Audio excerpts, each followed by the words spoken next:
కొట్లాడాలా వద్దా? కొట్లాడాలంటే ప్రశ్నించే గొంతును గెలిపియాలి. కొట్లాడాలంటే ప్రశ్నించే గొంతును గెలిపియాలి. రేపేమంటారు రేవంత్ రెడ్డి నేను లేచి మాట్లాడితే?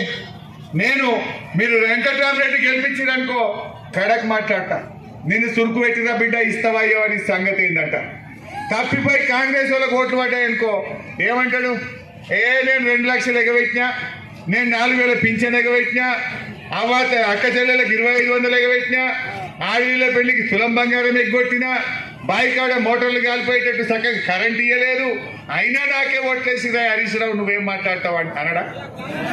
అరే నువ్వు ఇవన్నీ ఎగబెట్టినావు కనుకనే నీకు సురుకు పెట్టిన బిడ్డ ఇప్పటికైనా ఇస్తావా ఇయ్యవా అని నేను కొట్లాడాలి.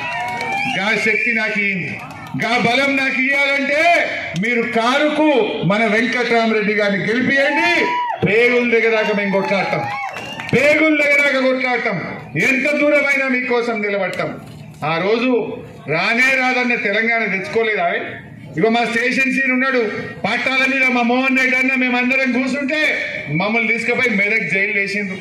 జైల్లో పడ్డాం, దెబ్బలు తిన్నాం, రైలు పట్టాల మీద 2 రోజులు వండుకుంటే తెలంగాణ వచ్చింది. కొట్లాడి తెచ్చినాం తెలంగాణ. తెలంగాణ వచ్చింది కనుకనే మీ వెల్దుర్తిలా మా సాయిపేట కాడ చెక్ డ్యాములు హల్దీ మీద కడితే ఇవాళ మీకు బంగారం వాళ్ళే పంట వండలేదావే? చెక్ డ్యాములు లేకపోతే, కాళేశ్వరం నీళ్లు రాకపోతే మీ వెల్దుర్తిలో సగం వరి పొలాలు ఎండునా ఎండకపోవునా? ఒక్కసారి యాద్ చేయండి. కేసీఆర్ లేకపోతే చెక్ డ్యామ్ అవుతుండేనా? కేసీఆర్ లేకపోతే